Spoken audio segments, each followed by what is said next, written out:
లక్షలాది మందికి మన తెలుగు మ్యాట్రిమోనీ ద్వారా వివాహాలు జరిగాయి. తెలుగు వారి నంబర్ 1 చాయిస్ తెలుగు మ్యాట్రిమోనీ.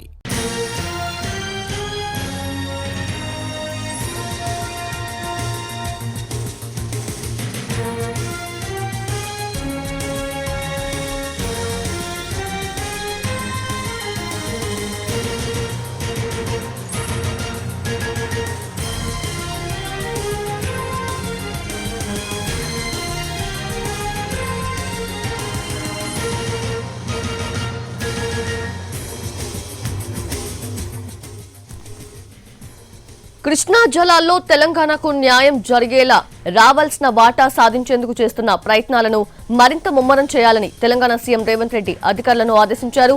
సాగునీటి ప్రాజెక్టులను ప్రాధాన్యత క్రమంలో పూర్తి చేయాలని సూచించారు. జల సౌదలో ఇరిగేషన్ పై రివ్యూ నిర్వహించిన రేవంత్ రెడ్డి కృష్ణా జలాల్లో తెలంగాణకు 70% వాటా వచ్చేలా ట్రిబ్యునల్ ముందు పట్టుబట్టాలని ఆదేశించారు. సీఎం రేవంత్ రెడ్డి సమీక్షా సమావేశం నిర్వహించారు. ఈ సమయంలో అధికారులకు పలు కీలక ఆదేశాలు, సూచనలు చేశారు. కృష్ణానది పరివాహక ప్రాంతం తెలంగాణలో 70% ఉన్నందున ఏపీకి 30%, తెలంగాణకు 70% వాటా వచ్చేలా ట్రిబ్యునల్ ముందు పట్టుబట్టాలని సూచించారు. తెలంగాణ ప్రయోజనాలను అత్యంత ప్రాధాన్యంగా గుర్తించాలని సూచించారు. వర్షాకాలం సమీపిస్తుండటంతో రాష్ట్రంలో ఉన్న ప్రాజెక్టుల్లో నీటి నిల్వలతో పాటు జల విద్యుత్ కోసం, కృష్ణా జలాల కోసం పోరాటం తీవ్రం చేయాలని అధికారులను ఆదేశించారు. గోదావరి బేసిన్ నుంచి పట్టిసీమ ద్వారా ఏపీ తీసుకుంటున్న 90 టీఎంసీలను ఎగువన వాడుకునేలా నీటి కోటా పెంచుకోవాలని సూచించారు.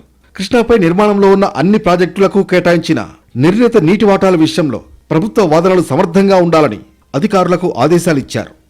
పాలమూరు రంగారెడ్డి ప్రాజెక్టును ఉద్దండాపూర్ వరకు మొదటి ప్రాధాన్యంగా పూర్తి చేయాలని ముఖ్యమంత్రి అధికారులను ఆదేశించారు.